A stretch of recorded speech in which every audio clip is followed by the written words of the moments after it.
இயேசுவின் அக்னி கிருபை ஊழியங்கள் சார்பாக பரிசுத்த இயேசுவின் நாமத்தில் உங்கள் அனைவரையும் வாழ்த்தி வரவேற்கிறேன். நாம் கடந்த வாரம் புத்தி இல்லாத ஸ்திரியோ தன் கையினால் தன் வீட்டை இடித்து போடுகிறாள். நீதிமொழிகள் 14வது அதிகாரம் 1வது வசனத்திலிருந்து பார்த்தோம். வீடு என்பது குடும்பம், கணவன், மனைவி, பிள்ளைகள். சும்மா இருந்தாவது இருக்கும் வீட்டை பாதுகாத்திருக்கலாமே. தன் கையாலே தன் வீட்டை இடித்து போடுகிறார்கள். என்ன காரணம்? ஏன் அப்படி செய்கிறார்கள் என்று பார்த்தோம். அழியும் உலக பொருட்கள் மேல் லோத்தின் மனைவிக்கு இருந்த தீராத ஆசை அவளை உப்பு தூணாக்கியது மட்டுமல்ல, அவள் 2 பெண் குழந்தையையும் சோரம் போக்கிவிட்டது. அவள் தன் வீட்டை தன் கையாலே இடித்து போட்டாள். ஏசபேல் இஸ்ரவேல் நாட்டு மக்களை தேவனை விட்டு வழிவிலக வைத்த பாவத்திற்கும், தீர்க்கதரிசிகளை சங்கரித்த பாவத்திற்கும் அவளும் அழிந்து அவள் குடும்பமும் முழுவதையும் அழித்து போட்டாள். ஏசபேல் தன் வீட்டை மட்டுமல்ல, நாட்டையே இடித்து போட்டாள். ஏவாளின் தேவர்களைப் போல ஆக வேண்டும் என்ற பாவ ஆசையால் தன்னிடம் ஆதாமிடம் தேவன் கொடுத்த உலக ஆளுமையை சாத்தானிடம் விற்று போட்டாள். உலகம் என்ற வீட்டை இடித்து போட்டாள். நாமும் வேதத்தை வாசித்து அதில் சொல்லியபடி நடக்காவிட்டால் நமக்கும் ஏவாளுக்கும் ஏசபேலுக்கும் லோத்தின் மனைவிற்கும் பெரிய வித்தியாசம் ஒன்றும் இல்லை என்று பார்த்தோம். இன்று நாம் புத்தி உள்ள ஸ்திரீ தன் வீட்டை கட்டுகிறாள். அதே நீதிமொழிகள் 14வது அதிகாரம் 1வது வசனம். குடும்பம் என்கிற வீடு இடிந்து போயிருக்கலாம், இடிக்கப்பட்டிருக்கலாம். இன்று நாம் அதை சரி செய்ய போகிறோம். வேதம் சொல்கிறது, வீடு கட்டப்படுவதற்கு மூல காரணம் புருஷனை விட ஸ்திரீ தான் என்று. வீடு கட்டும் காரியத்தை அறிந்து கொள்ள, புரிந்து கொள்ள நாம் எடுத்திருக்கும் வேத பகுதி எஸ்தரின் புத்தகம். இன்று எஸ்தரின் வெற்றிக்கு என்ன காரணம் என்று தியானித்து அதை நம் வாழ்க்கையில் பயன்படுத்தி நாமும் நமது வீட்டை வெற்றிகரமாக இன்னும் சிறப்பாக கட்டுவோமாக. ஜெபம். இயேசுவே, நீர் பேசும் அப்பா, நாங்கள் கேட்கிறோம். பிதாவே, ஆமேன். அகாஸ்வேரு ராஜா, இவர் எந்த நாட்டுக்கு ராஜா? 127 நாடுகளுக்கு ராஜா. மேதிய பெர்ஷிய சாம்ராஜ்யத்தினுடைய ராஜா. இவர் சூசான் நகரத்தை தலைநகராக கொண்டு ஆட்சி பண்ணுறாரு. இவர் வீடு, அதாவது இவருடைய அரண்மனை சூசான் நகரத்தில் இருக்குது. இதில் வாயிற் காவலனாக மொர்தெக்காய் வேலை செய்கிறார். இந்த மொர்தெக்காய் பாபிலோன் ராஜா நேபுகாத்நேச்சரால் சிறைபிடித்து கொண்டு வரப்பட்டவன். இதே போல அந்த 127 நாடுகளிலும் யூத ஜனங்கள் சிறை நிமித்தமாக, பல்வேறு காரணத்தின் நிமித்தமாக வாழ்ந்து கொண்டிருக்கிறார்கள். மொர்தெக்காயை போல தனது சிறிய தகப்பன் இல்லாததால் மொர்தெக்காய் அவருடைய மகள் எஸ்தரை வளர்ப்பு பிள்ளையாக வளர்த்து வருகின்றாள். எஸ்தருக்கு தாயும் தகப்பனும் இல்லை. எஸ்தர் ரூபவதியாகவும் சௌந்தரியம் உள்ளவளாகவும் இருக்கின்றாள். இப்போது ஆகாஸ்வேரு ராஜா அரண்மனையில் ஒரு முக்கிய காரியம் நடக்கின்றது. ராஜா தனது மேன்மையை, தனது சிறப்பை, தனது முக்கியத்துவத்தை மக்களுக்கெல்லாம் அறிமுகப்படுத்த ஒரு பெரிய பொருள் காட்சி போன்ற ஒரு நிகழ்வை நடத்துகின்றார். அதற்கு அவர் ஆட்சியர நாடுகளிலிருந்து எல்லாம் பிரதிநிதிகள் வந்திருக்கிறார்கள். அவருடைய மகிமையை, சிறப்பை கண்டுகளிக்க. அது 180 நாட்கள் நடத்தப்பட்ட அந்த பொருட்காட்சி முடிவுக்கு வருகிறது. இறுதியில் விருந்து கொடுக்கிறார் ராஜா. அந்த விருந்துக்கு தன்னுடைய ராஜஸ்திரியையும் அழைக்கின்றாள். ராஜஸ்திரீ ராஜாவுக்கு கீழ்ப்படியவில்லை, வரவில்லை. ஆகவே ராஜாக்கு அருகில் உள்ள பிரதானிகள் எல்லாம் ராஜஸ்திரி வராதது மிக பெரிய குற்றம், இதை போல நம் நாட்டில் உள்ள எல்லா ஸ்திரீகளும் தன்னுடைய கணவனுக்கு கீழ்ப்படிய மாட்டார்கள், ஆகவே புது ராஜஸ்திரியை தேர்ந்தெடுக்க வேண்டும் என்று ஆலோசனை சொல்ல ராஜா அதற்கு உடன்படுகின்றாள். ஆகவே ராஜாவுக்கு கீழ்ப்படியாத பட்டத்து ஸ்திரீயான வஸ்திக்கு பதிலாக புதிய ஸ்திரீயை தேர்வு செய்ய ராஜாவின் சட்டப்படி விசாரிப்புக்காரர்கள் ராஜ்யம் முழுவதும் இருந்து அநேக கன்னிகளை அரண்மனை கன்னி மாடத்திற்கு கூட்டி வந்தார்கள். அவர்களில் எஸ்தரும் ஒருத்தியாக இருந்தாள். இவர்களுக்கு எல்லோரும் ஸ்திரீகளை காவல் பண்ணுகின்ற ஏகாவிடம் ஒப்படைக்கப்படுகின்றார்கள். இந்த ஏகாவின் பார்வைக்கு எஸ்தர் நல்லவளாக காணப்பட்டாள். எப்படி? எஸ்தரின் இதயத்தில் உள்ள அன்பு, தாழ்மை, பொறுமை, இரக்கம், எஸ்தரின் முகத்தில் பொலிவையும் அவள் அமைதியின் ரூபமாகவும் சாந்த சொரூபமாகவும் காணப்பட வைத்தது. அதனால் ஏகாய் அவள் கேட்டதை எல்லாம் கொடுத்தான். அவளுக்கு தேவையானது எல்லாம் கொடுத்தான். சுத்திகரிப்புக்கு தேவையானது, அவளுக்கு உதவி செய்ய தாதிமார்கள், கன்னிமாடத்தில் ஒரு சிறந்த இடத்தை கொடுத்து அவளை தங்க வைத்தான். ராஜாவுக்கு ஏற்ற ராஜஸ்திரியை தயார்படுத்துகிற காரியம் நடக்கின்றது.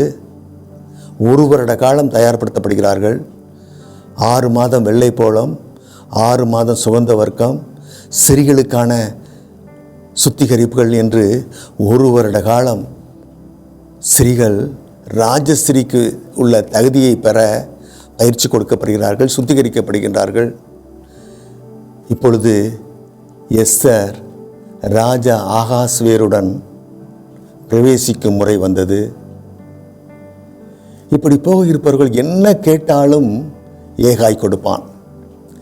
நகையாக இருக்கட்டும், லிப்ஸ்டிக்காக இருக்கட்டும், மேக்கப் பவுடராக இருக்கட்டும், உடையாக இருக்கட்டும், செருப்பு, சிகை அலங்காரம், செண்டு, உடலை மெளிய வைக்க தேவையானது, உள்ளே தடிக்க வைக்க தேவையானது என்று என்ன கேட்டாலும் அவர்களுக்கு கொடுக்கப்படும். ஏனென்றால் அவர்கள் ராஜாவை அல்லவா பார்க்க போகிறார்கள். ராஜஸ்திரியின் பதவிக்கான தேர்வு, கடும் போட்டி நிலவுகின்றது. ஏகப்பட்ட கன்னிகள் ஏகாய் வசம் உள்ளார்கள். எல்லோரும் ராஜாவின் பார்வைக்கு தான் நன்றாக இருக்க பிரயாசப்படுகின்றார்கள். ஏனென்றால் ராஜாதான் ராஜஸ்திரியை தேர்வு செய்ய போகிறார். எல்லோரும் தனக்கு தோன்றிய எல்லாம் ஏகாவிடம் கேட்டு வாங்கி அணிந்து கொண்டு தன்னை அழகுபடுத்த பெருமுயற்சி எடுக்கின்றார்கள். ஆனால் எஸ்தரோ ஏகாய் தனக்கு என்ன கொடுத்தானோ அதை மட்டுமே பெற்றுக்கொண்டாள். வேறு எதுவும் அவள் கேட்கவே இல்லை. அதுதான் எஸ்தரின் அற்புதமான சுபாவம். ஏகாய்க்கு தெரியாதா, கன்னிகளை காவல் காக்கும் வேலையை அநேக காலமாக செய்து கொண்டிருக்கும் அவனுக்கு முன்னாள் ராஜஸ்திரியான வஸ்தியும் இவன் மூலமாகத்தான் ராஜஸ்திரி ஆகியிருப்பாள்.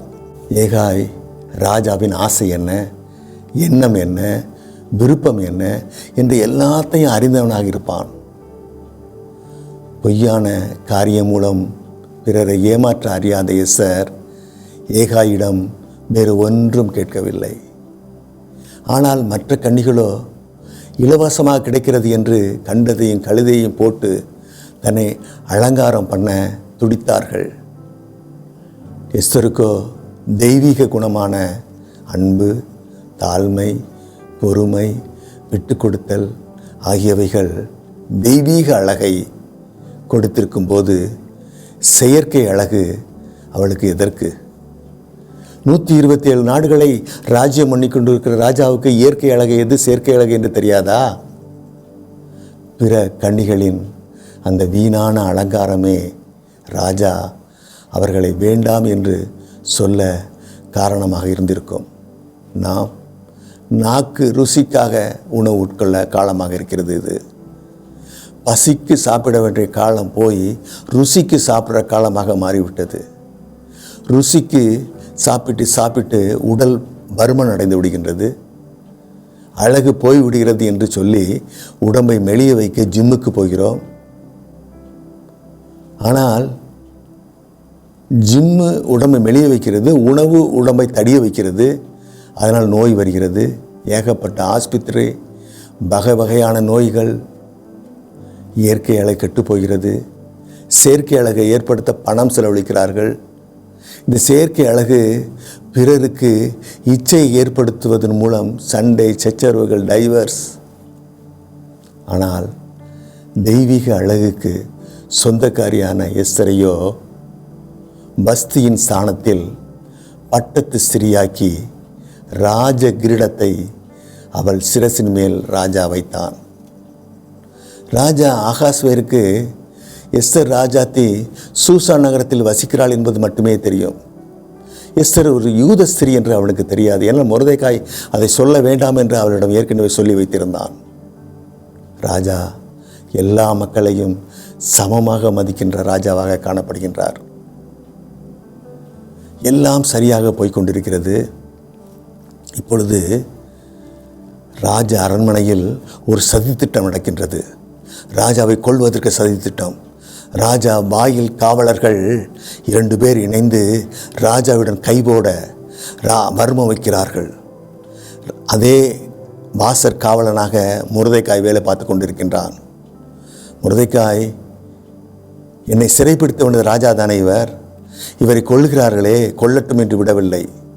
ஆனால் இவன் அதை தன்னுடைய உண்மையால் தெரிந்து கொண்டு உண்மையும் உத்தமமாக வேலை பார்ப்பதால் அவங்களுடைய ரகசியத்தை இவன் அறிந்து கொண்டு அதை எஸ்தர் மூலமாக ராஜாவுக்கு சொல்லி ராஜாவுடைய உயிரை காப்பாற்றுகிறான். இப்பொழுது 2 பேருக்கும் ராஜாவிடம் நல்ல மதிப்பு மரியாதை இருக்கிற சூழ்நிலையில் ஒரு காரியம் நடக்கின்றது. ராஜாவுக்கு புது நண்பர் ஒருத்தர் வருகின்றார். அவர் பேர் ஆமான். இவர் பெரிய ஐஸ்வர்யவான், பிள்ளைகள் திரட்சி உள்ளவர். 10 பிள்ளைகள் இவருக்கு இருக்கிறார்கள். ராஜா அவனை மேன்மைப்படுத்தி உயர்ந்த ஆசனம் கொடுத்து ஊழியர்களை எல்லாம் வணங்க வைக்கிறார். ஆனால் இந்த ஆமான் யூதர்களுக்கு சத்துரு. 127 நாடுகளிலும் வாழ்ந்து கொண்டிருக்கிற யூதர்களுக்கு சத்ருவாக, பகஞ்சனாக, துஷ்டனாக இருக்கின்றான். அவன் வாழ்க்கையிலேயே யூத மக்களை வெறுக்கிற குணம் இரத்தத்திலே ஒட்டி இருக்கிறது. தேவ ஜனமான யூத ஜனம் ஞானத்தாலும் எல்லா வகையிலும் உயர்ந்து காணப்படுவதால் எப்போதும் மற்ற மக்கள், பாகால் மக்கள் வெறுப்பையும் பகையையும் காட்டி அவர்களை அழிக்க போராடி கொண்டே இருப்பார்கள். இப்பொழுது ஆமானின் முறை. இப்படியான காரியத்தை நடப்பிக்க வகை தேடிக் கொண்டிருக்கின்றான். ஆமானின் உள்மனம் யூதர்களை எல்லாம் அழித்து விட வேண்டும் என்ற கொடூர ஆசையால் நிரம்பி இருக்கிறது.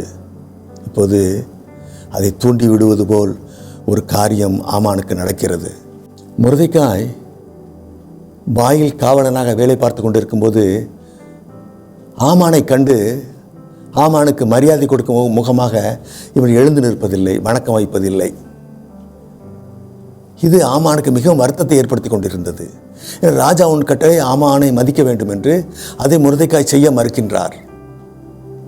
அவன் கூட பணியாற்றுகின்ற வேறு வாயிற்காவலர்களும் அவனிடம் சொல்லி பார்த்தும் கேட்கவில்லை. ஆகவே மற்ற வாயில் காவலர்கள் ஆமானிடம் மொர்தெகாயை பற்றி போட்டு கொடுக்கின்றார்கள். மொர்தெகாய் ஒரு யூதன், அதனால தான் உங்களை வணங்க மாட்டேக்கான் அப்படின்னு மொர்தெகாயை பற்றி ஆமானிடம் போட்டு கொடுக்கின்றார்கள். மொர்தெகாய் இதை சரி செய்ய திட்டம் போடுகின்றான். இதை சரி செய்ய மொர்தெகாயை மட்டும் தண்டித்தால் போதாது என்று முடிவெடுக்கின்றான். மொத்த யூத ஜனத்தையே சங்கரிக்க வேண்டும் என்று முடிவெடுக்கின்றான். இது யூத ஜனத்துக்கே உரிய திமிர். இதை அடக்க வேண்டும், இல்லாமல் செய்ய வேண்டும்.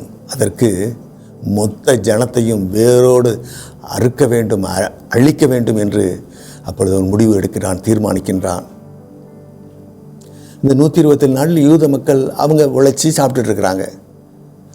நியாயாதிபதி காலத்தில் போர் நடக்கும்.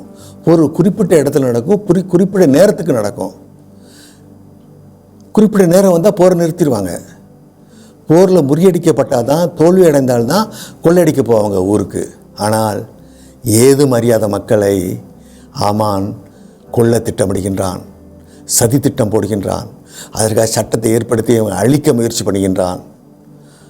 ஆமான் ராஜாவிடம் செல்வாக்கு பெற்றவனாக இருப்பதால் இது நல்ல சந்தர்ப்பம் என்று அவன் நினைக்கின்றான். ஆகவே அவனே முடிவு பண்ணி எந்த நாளில் யூதர்களை அழிக்கலாம் என்று சீட்டு போடுகின்றான். சீட்டு குலுக்கி போட்டதில் சீட்டு 12வது மாதமான ஆதார் மாதம் 13ஆம் தேதி என்று காட்டுகிறது. நாம் சொன்னால் ராஜா கண்டிப்பாக கேட்பார் என்ற அசாத்திய நம்பிக்கையில் அவன் தன்னை ராஜாவை போல நினைத்து கொண்டான். ராஜாவிடம் போகின்றான். ராஜாவே, உமது நாட்டில் யூத மக்கள் என்று ஒரு மக்கள் இருக்கின்றார்கள். அவர்கள் வியர்ப்பமானவர்கள், உமது சட்டத்தை கை கொள்ளாதவர்கள் என்று பொய் சொல்கின்றான். அவர்களை அழிக்க வேண்டும், அப்பொழுதுதான் உன் சாம்ராஜ்யம் அமைதியாக இருக்கும் என்று பொய் சொல்கின்றான். அதற்கு நான் வெள்ளி பணம் தருகிறேன் என்கின்றான். ராஜா சம்மதித்து விடுகின்றார். முத்திரை மோதிரத்தை கலெக்டர் கையில் கொடுத்து விடுகின்றார். எல்லா காரியத்தையும் ஆலோசனை பண்ணுகின்ற ராஜா வஸ்தி கீழ்ப்படியாமல் போகும்போது அவளை பற்றி என்ன செய்ய வேண்டும் என்று பிரதானிகளுடன் ஆலோசனை பண்ணின அகாஸ்வர ராஜா இப்பொழுது ஆமானிடம் மௌனமாக சம்மதம் தெரிவிக்கின்றார். ராஜாவின் அரண்மனையில் நாளாகவும் புத்தகம் என்று புத்தகம் இருக்கிறது. அது ராஜா அரண்மனையில் நடக்கின்ற காரியத்தை எல்லாம் எழுதி வைக்கப்பட்ட புத்தகம். அந்த புத்தகத்தில் இதே போல கடந்த காலத்தில் சம்பவம் நடக்கிறதா என்று அவன் வாசித்து பார்த்திருக்கலாம். அப்படி எதுவுமே ராஜா பிரயாசப்படவில்லை. ஆமான் சொல்வதற்கு தலையாட்டி விட்டார். சட்டம் தயாராகிறது. எப்படி? யூதர்களில் சிறியவர், பெரியவர், குழந்தை எல்லோரையும் கொலை செய்ய வேண்டும், அழித்து நிர்மூலமாக்க வேண்டும், கொள்ளையடிக்க வேண்டும். சட்டம் தயாராகிறது. 127 நாட்டுக்கும் இதை பிரசித்தப்படுத்த குறிப்பிட்ட நாளில் சரியாக செய்ய அஞ்சல்காரர் மூலம் விரைவாக அனுப்பி வைக்கப்படுகின்றது. யூதரை அழிக்கும் சட்டத்தை தெரிந்து கொண்ட மொர்தெக்காய் முதலில் தேவனுக்கே தெரியப்படுத்துகின்றான், ரட்டுடுத்துகின்றான். இதே போல 127 நாட்டில் உள்ள யூத மக்கள் எல்லாம் உபவாசம் இருக்கிறார்கள். துக்கம், அழுகை, புலம்பல், சாம்பலில் இருந்து தேவனை வேண்டுதல் விண்ணப்பம் மன்றாடி கொண்டிருக்கிறார்கள். அடுத்து மொர்தெக்காயுடைய திட்டம், எஸ்தரிடம் சொல்லி அதை ராஜாவிடம் முறையிட்டு இந்த சட்டத்தை வாபஸ் பெற வேண்டும், யூத மக்களை காப்பாற்ற வேண்டும், விண்ணப்பம் வைக்க எஸ்தரிடம் சொல்ல வேண்டும் என்று முடிவெடுக்கின்றான். ஆனால் ரெட்டுடுத்திருக்கின்றான். ரெட்டுடுத்தி கொண்டு அரண்மனையில் செல்ல முடியாது என்று தெரியும் அவனுக்கு. இருந்தாலும் முதலில் தேவன் தான், இரண்டாவது தான் எஸ்தரும் ராஜாவும் என்று அவன் எண்ணத்தில் அசைக்க முடியாத நம்பிக்கை இருக்கிறது. எஸ்தர் கொடுக்குறா, ரெட்டை மாற்றிட்டு கட்டுங்கன்னு சொல்கிறா, வேற உடையை கொடுக்குறா பிரதானிகள் மூலமாக. ஆனால் மொர்தெக்காய் அதை ஏற்க மறுக்கின்றான். மொர்தெக்காய் விருப்பத்தை தெரிவிக்க எஸ்தர் தனது பிரதானியை அனுப்பி வைக்கிறார் மொர்தெக்காயிடம். அதற்கு எஸ்தர் பதில் சொல்கின்றாள், நான் போய் ராஜாவை உடனே பார்க்க முடியாது, ராஜாவோட அனுமதி பெற்று தான் செல்ல வேண்டும். ராஜா அழைக்காமல் அவர் இருப்பிடத்துக்கு சென்றால் அவர்கள் கொலை செய்யப்படுவார்கள் என்று மாறாத சட்டம் இருக்கிறது என்று சொல்கின்றாள். மொர்தெக்காய் பதில் சொல்கின்றான். வாசிக்க கேட்போமா? எஸ்தரின் புத்தகம் 4ஆம் அதிகாரம் 13-14 வசனங்கள்.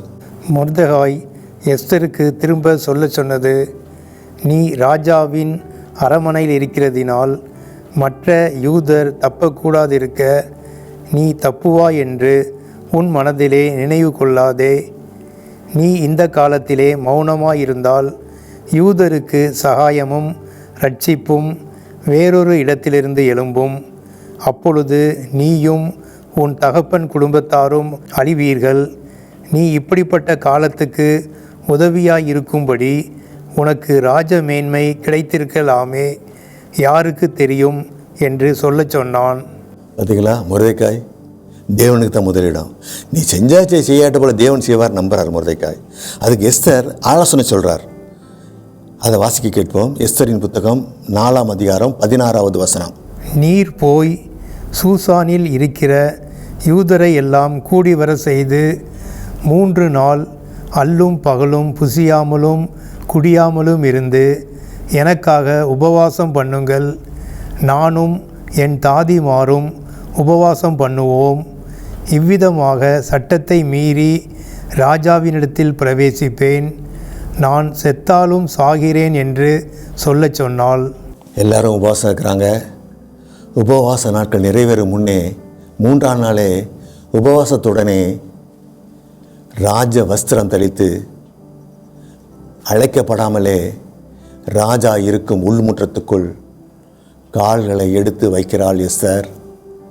இப்படி அழைக்கப்படாமல் உள்முற்றம் சென்றால், ராஜாவை பார்க்க சென்றால் என்ன தண்டனை என்று வாசிக்க கேட்போம். எஸ்தரின் புத்தகம் 4வது அதிகாரம் 11வது வசனம். யாராவது அழைப்பிக்கப்படாமல் உள்முற்றத்தில் ராஜாவினிடத்தில் பிரவேசித்தால், புருஷர் ஆனாலும் ஸ்திரீ ஆனாலும் சரி, அவர்கள் பிழைக்கும்படிக்கு அவர்களுக்கு ராஜா பொற்செங்கோலை நீட்டினால் ஒழிய மற்றபடி சாக வேண்டும் என்கிற ஒரு தவறாத சட்டம் உண்டு. இது ராஜாவின் சகல ஊழியக்காரருக்கும் ராஜாவினுடைய நாடுகளிலுள்ள சகல ஜனங்களுக்கும் தெரியும். பாருங்க, எஸ்தர் உள்முற்றத்தில் கால் எடுத்து வைக்கும்போது பட்டயம் ஈட்டி எல்லாம் அவளுக்கு நோக்கி வந்திருக்கும். ஆனால் ராஜாவின் கண்களில் கருணை கிடைத்தது, தயை கிடைத்தது. ராஜா பொற்செங்கோலை எஸ்தரை நோக்கி நீட்டியதால் எஸ்தரின் உயிர் தப்பியது. இப்போது முதலில் ராஜாவே பேசுகின்றார். எஸ்தரே, உன் வேண்டுதல் என்னம்மா? உன் மன்றாடு என்னம்மா? ராஜ்யத்தின் பாதியை கேட்டாலும் தருகிறேன் என்கிறார். ராஜ்யத்தின் பாதி எவ்வளவு? 64 நாடுகளை தர்றாங்கிறார் அவர். மொர்தெகாய் சொல்படி எஸ்தர் ஜனங்களை விண்ணப்பம் பண்ண உடனே கேட்கலை. அப்படி சொல்லியிருந்தால் ராஜா செய்திருப்பார். ஆனால் ஆமான் உயிரோடு இருக்கும்போது மீண்டும் யூதரை சங்கரிக்க சமயம் பார்ப்பான். ஆதலால் மூல எதிரியை, மூல காரியத்தை முதலில் தீர்த்து கட்ட காரியம் நடப்பித்து கொண்டிருக்கின்றாள் எஸ்தர். ராஜாவையும் ஆமானையும் விருந்துக்கு அழைக்கிறார். அப்பொழுது விண்ணப்பத்தை சொல்கிறேன் என்கிறார் எஸ்தர்.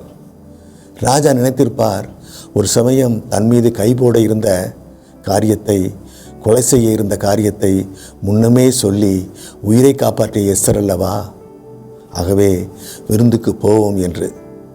விருந்துக்கு ஆமானுடன் வந்து ராஜா இப்போதும் அதே வாசகத்தை சொல்கின்றார். உன் வேண்டுதல் என்ன? உன் மன்றாடுதல் என்ன? இந்த ராஜ்யத்தின் பாதியை கேட்டாலும் தருகிறேன் என்கிறார். அதற்கு எஸ்தர், என் விண்ணப்பத்தின்படி செய்ய சித்தம் கொண்ட ராஜாவே, இன்னும் ஒரு விருந்துக்கு ஆமானுடன் வர வேண்டும் என்கின்றாள். மற்றவர்களாக இருந்தால் என்ன சொல்லியிருப்பாங்க? ராஜா 64 நாடுகளை தாரங்கிறாரு. ஆமாம் ராஜா, தாங்க ராஜா, வாங்கிடுறோம், இதுக்காக தான் வந்த ராஜா அப்படின்னு சொல்லி 64 நாடை வாங்கியிருப்பாங்க. ராஜா என்ன நினச்சிருப்பாரு? ராஜ்யத்தின் பாதியை தருகிறேன் என்கிறேன், ஆனாலும் அடுத்த விருந்துக்கு வாருங்கள் என்கிறாளே என்று சொல்கிறாளே, ஆகவே வேறு ஏதாவது முக்கியமான காரியம் இருக்குன்னு ராஜா நினச்சிருப்பார். எஸ்தர் ஆமானை மட்டும் ராஜாவுடன் விருந்துக்கு அழைத்தது ஆமானுக்கு மிக்க மகிழ்ச்சி. அவன் தன்னை ராஜாவைப் போல நினைத்து கொண்டான். ஆகவே அவன் வீடு இப்பொழுது அரண்மனை ஆகிவிட்டது. கொழு மண்டபத்தில் ராஜாவின் கூட்டம் நடப்பது போல ஆமான் வீட்டில் கூட்டம் நடக்கின்றது. அவன் நண்பர்களும் மனைவியும் கலந்து கொள்கிறார்கள். அதில் அந்த கூட்டத்தில் மொர்தெகாய்க்கு தூக்கு தண்டனை முடிவாகிறது. தூக்கு மரத்தையும் அவன் வீட்டுக்கு அருகில் செய்து வைக்க உத்தரவாகிறது. தூக்கு மரத்தின் உயரம் 50 அடி இருக்க வேண்டும் என்று முடிவாகிறது. தூக்கில் போட வேண்டியது மட்டும்தான் பாக்கி. ராஜாவிடம் இதை பற்றி ஒரு வார்த்தை கூட இன்னும் சொல்லவில்லை. ஆனால் அவன் நம்பினான். ஆமான் நம்பினான், தனக்கு விருப்பமானதை எல்லாம் ராஜாவுக்கு நன்மையை போல காட்டி செய்துவிடலாம் என்று. என்ன நடந்தது என்று பார்ப்போம். எஸ்தரின் 2ஆம் நாள் விருந்தில் ராஜா அதே வாசகத்தை சொல்கின்றாள். உன் மன்றாட்டு என்ன, வேண்டுதல் என்ன, ராஜ்யத்தின் பாதியை கட்டாளம் தருகிறேன் என்கிறாள். எஸ்தர் விண்ணப்பத்தை ஏறெடுக்கிறாள். என் ஜீவனையும் என் ஜனத்தையும் தாரும். எங்களை அழித்து கொன்று நிர்மூலமாக்க நாங்கள் விற்கப்பட்டோம். பரவாயில்லை, நான் மௌனமாக இருப்பேன். என் ராஜாவுக்கு நன்மையாக இருந்தால்.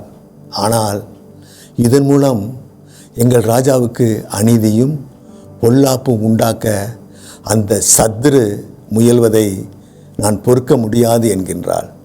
உடனே ராஜா, யார் அந்த சத்துரு என்கின்றாள். எஸ்தர் அதற்கு பகஞ்சனும் துஷ்டனுமான இந்த ஆமான் தான் என்கிறாள். ஆமானுக்கு தூக்கு. அவன் செய்த மரத்திலேயே முருதைக்காய்க்காக அவனுடைய 10 பிள்ளைகளுக்கும் தூக்கு. அவன் இருந்த இடத்தில் முருதைக்காய் அமர்த்தப்பட்டான்.